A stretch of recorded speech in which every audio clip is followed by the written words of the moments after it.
Good morning. Page 249, Chapter 11, Part 5, Volume 3, Tearing at the Chains. The middle ground had now collapsed. The ditch which ran between us and our custodians was now a deep moat, and we stood on opposite sides, taking the measure of the situation. Stood is of course a manner of speaking. We went to work daily with our new foremen, some of them secretly elected and coaxed into serving the common cause, others not new to the job but now so sympathetic, so friendly, so solicitous as to be unrecognizable. We were never late for work line-up. We never let each other down. There were no shirkers. We chalked up a good day's work. You might think that our masters could be pleased with us, and that we could be pleased with them. They had quite forgotten how to yell and to threaten. They no longer hauled us into the disciplinary barracks for petty reasons. They appeared not to notice that we had stopped doffing our caps to them. Major Maximenko did not get up for work line-up in the morning, but he did hike to greet the columns at the guardhouse of an evening, and to crack a joke or two while they were marking time there. He beamed upon us with fat complacency, like a Ukrainian rancher somewhere in the Tavrida, surveying his countless flocks as they come home from the steppe. They even started to show us films occasionally on Sundays. There was just one thing. They went on plaguing us with the Great Wall of China. All the same, we and they were thinking hard about the next stage. Things could not remain as they were. We could not be satisfied with what had happened, nor could they. Someone had to strike a blow. But what should be our aim? We could now say out loud.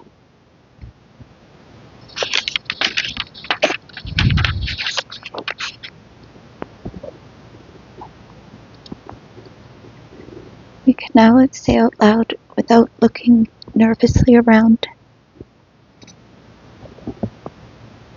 Whatever we liked.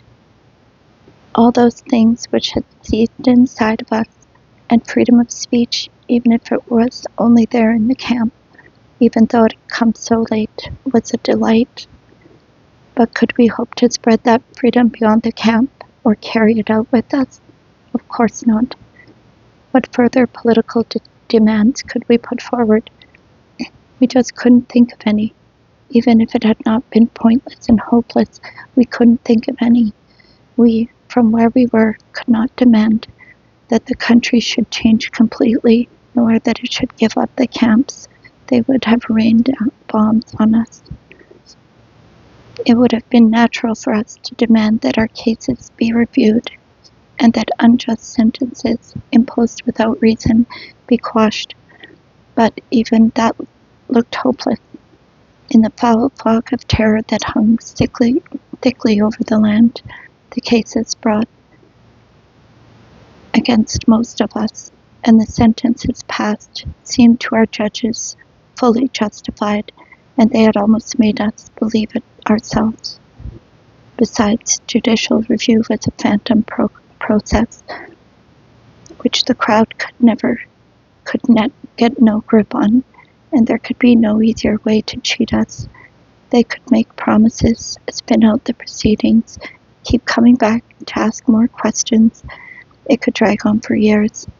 Suppose somebody was suddenly declared free and removed.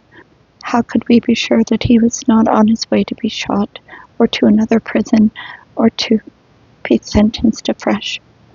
Hadn't the farce of the board already shown us how easy it was to create this illusion? To create illusions? The board was packing us off home, even without judicial review. The board was for packing us off home. Where we were all of one mind and had no doubts at all, was that the most humiliating practices must be abolished. The huts must be left unlocked overnight and the latrine buckets removed. Our number patches must be taken off. Our labor must not be completely unpaid. We must be allowed to write 12 letters a year. But all this and more, indeed, the right to 24 letters a year, had been ours in the corrective labor camps, and had it made life there livable. As to whether we should fight for an 8-hour workday, there was no unanimity among us. We were so unused to freedom that we seemed to have lost all appetite for it. Ways and means were also discussed. How should we present our demands? What action should we take? Clearly, we who could do nothing with bare hands against modern arms, and therefore the course for us was to take not armed. Sorry, and therefore the course for us to take was not armed rebellion, but a strike. Sorry. On strike we could, for instance, tear off the number patches ourselves, but the blood in our veins was still slavish, still servile. For all of us at once to remove the odious numbers from our persons seemed a step as daring, as audacious, and as irrevocable as, say, taking to the streets with machine guns. And the word strike sounded so terrifying to our ears that we sought firmer ground by refusing food when we refused to work. It seemed to us that our moral right to strike would be reinforced. We felt that we had some sort of right to go on a hunger strike, but to strike in the ordinary sense? Generation after generation in our country had grown up believing that the horrifyingly dangerous and, of course, counter-revolutionary word strike belonged to the Entente, the Denikin, Kulak sabotage, Hitler, so that by voluntarily undertaking an unnecessary hunger strike, we voluntarily agreed to undermine the physical strength which we needed for the struggle. Fortunately, no other camp seems to have repeated Akabatsu's mistake. We went over and over the details of the proposed work stoppage hunger. The General Disciplinary Code for Camps, recently made applicable to us, told us that they would reply by locking us in our huts. However, then, should we keep in touch with each other? How then should we keep in touch with each other and pass decisions about further conduct of the strike from hut to hut? Someone had to devise the signals and get the huts to agree from which windows they would be made and which windows they would be picked up. It was talked over in various places, in one group and another. It seemed inevitable and desirable yet, but it was so novel, somehow impossible.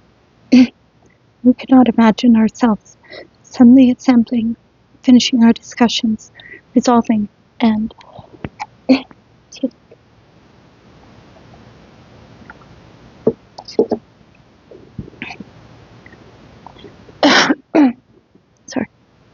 excuse me.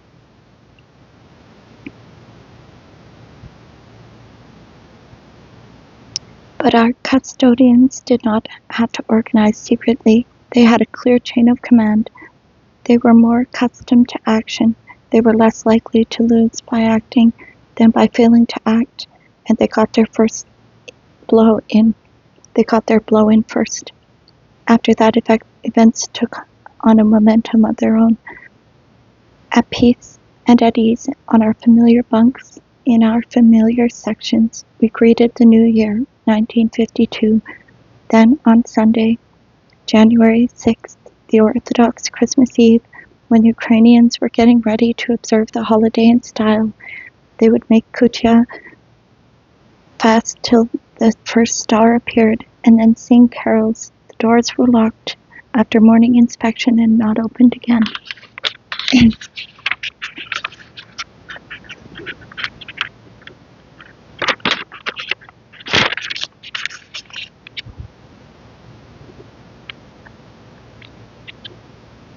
No one had expected it.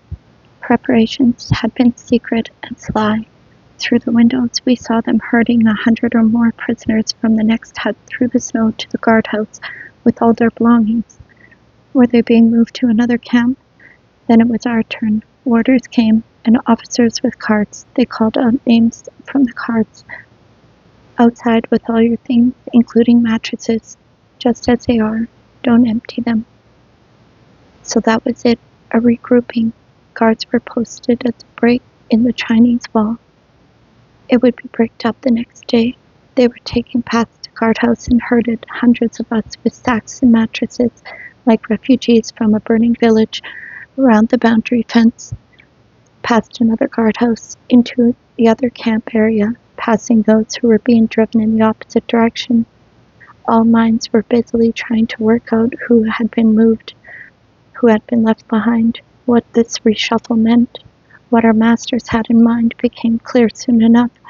In one half of the camp, Camp Division Number 2, only the Ukrainian nationalists, some 2,000 of them, were left. In the half to which we had been driven,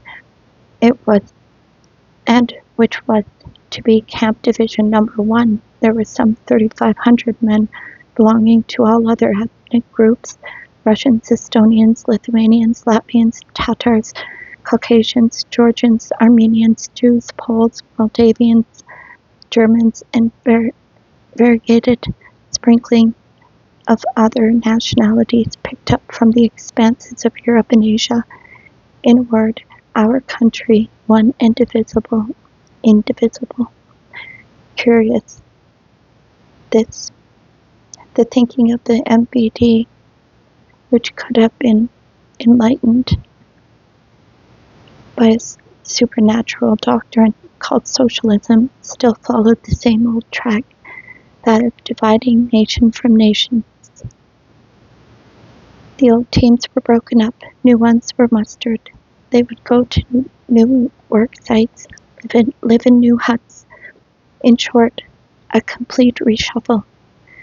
There was enough to think about here for a week, not just one Sunday. Many links were snapped, people were thrown together in different combinations, and the strike, which had seemed imminent, was broken in advance. Oh, they were clever. The whole hospital, the mess hall, and the club remained in the Ukrainian camp division. We were left instead with the camp jail, while the Ukrainians, the Banderists, the most dangerous rebels, had been moved far away from it. What did this mean?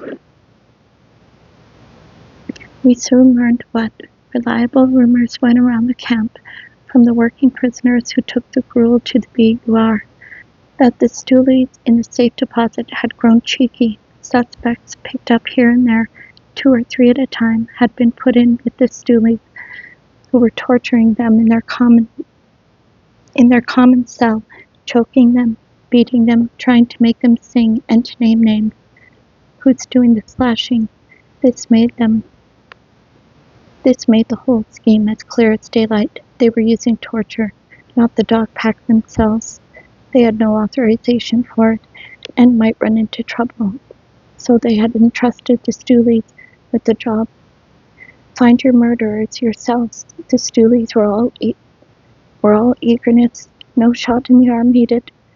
And this was one way for those parasites to earn their keep. That was what the Banderists had been moved away from the BUR. Why? That was why. So that they could not attack it.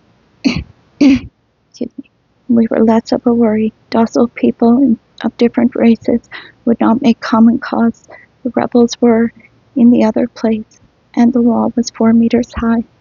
So many deep historians have written so many clever books, and still they have not learned how to predict those mysterious conflagrations of the human spirit, to detect the mysterious springs of social explosion, nor even to explain them in retrospect. Sometimes you can stuff bundle after bundle of burning tow under the logs, and they will not take. Yet up above, a solitary little spark flies out of the chimney, and the whole village is reduced to ashes.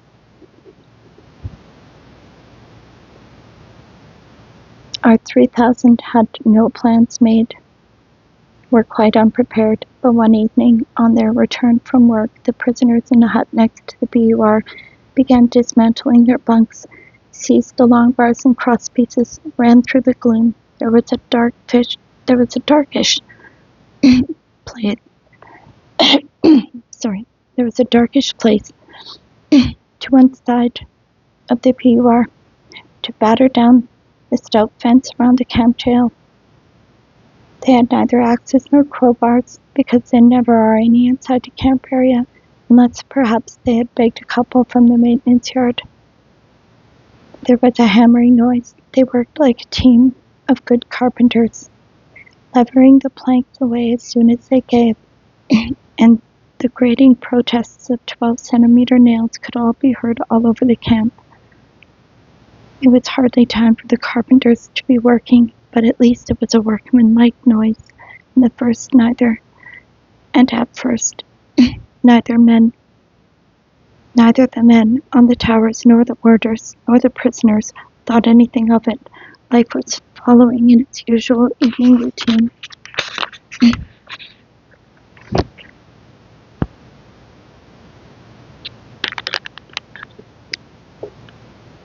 Some teams were going to supper, others straggling back from supper, some making for the medical section, others for the stores, others for the parcels office.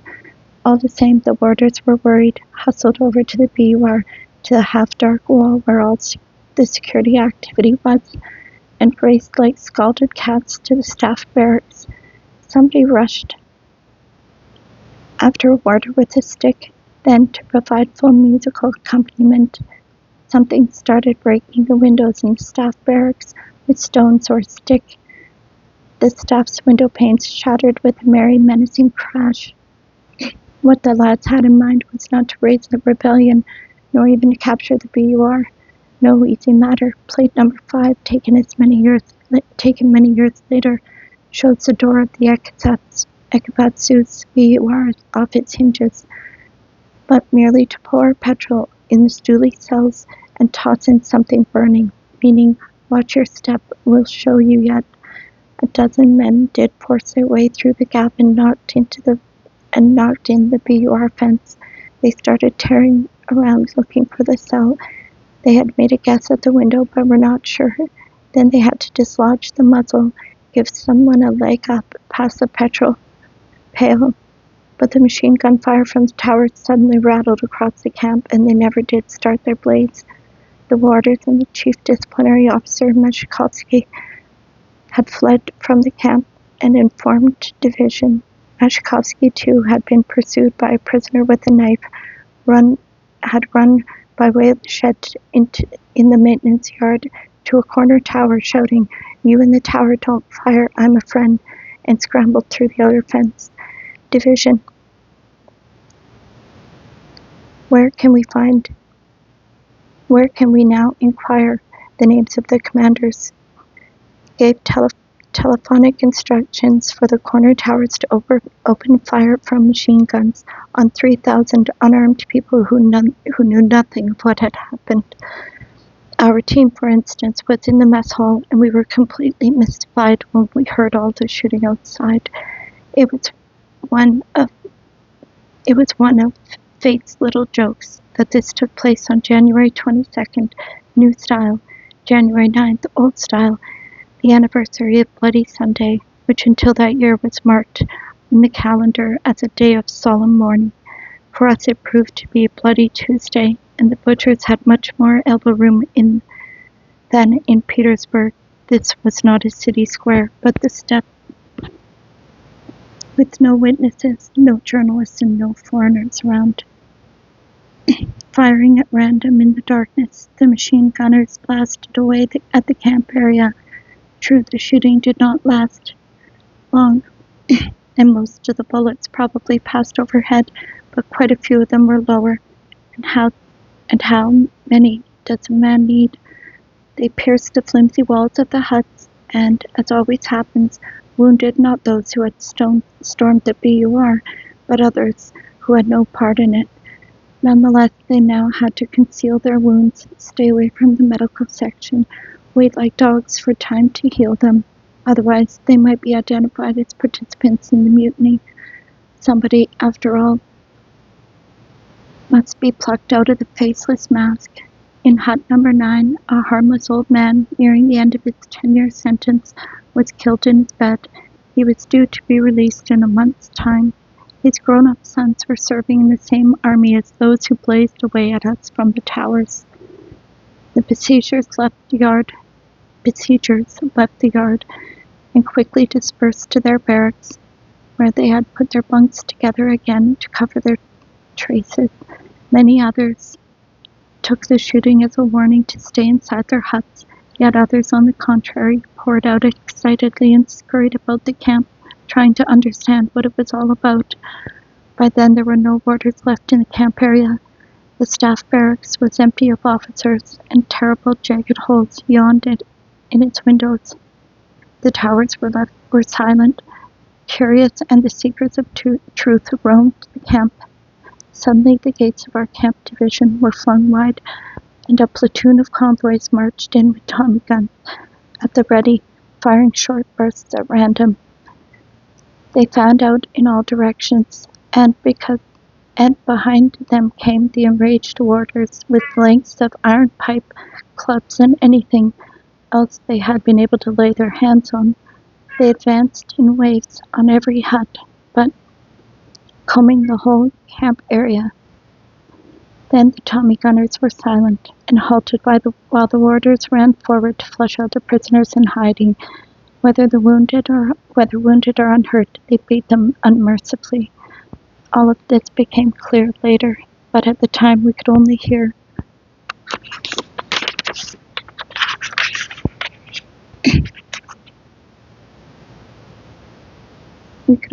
heavy firing in the camp area and could see and understand nothing in the half-dark. A lethal crush developed at the entrance to our hut. The prisoners were so anxious to shove their way in that no one could enter. Not that the thin boards of the hut walls gave any protection against bullets, but once inside a man ceased to be a mutineer. I was one of those by the steps. I remember very well my state of mind and a nauseated indifference to my fate, a momentary indifference whether I survived or not. Why have you fastened your hooks on us, curse you? Why must you go on paying till the day we die for the crime of just being born into this unhappy world? Why must we sit forever in your jails? The prison sickness, which is at once nausea and peace of mind, flooded my being. Even my constant fear for the as yet unrecorded poem I played, and the play I carried within me, was in abeyance, in full view of the death which was wheeling toward us in military greatcoats. I made no effort at all to push through the door. This was the true convict mentality. This was what they had brought us to. The doorway gradually cleared, and I was among the last to go through. Shots rang out at this point, amplified by the hollow building. 3 bullets they fired after us lodged in a row in the door jamb. A 4th ricocheted upward and left a little round hole haloed with a hairline cracks in the glass above the door. Our pursuers did not break into the huts. They locked us in. They hunted down and beat those who had not been quick enough to run inside. A couple of dozen prisoners were wounded badly beaten. Some lay low and hid their wounds, while others were passed to the medical section for a start, with jail and interrogation as participants in a mutiny to follow. But all this became known only later. The doors were locked overnight, and on the following morning the inmates of different huts were not allowed to meet in the mess hall and piece of the story together. In some huts, where no one was seen to be heard and nothing was known about the killings, the deluded prisoners turned out for work. Our hut was one of them. Out we went, but no one was led through the camp gates. After us, the midway was empty. There was no work lineup. We had been tricked. We felt wretched in the engineering shops all that day.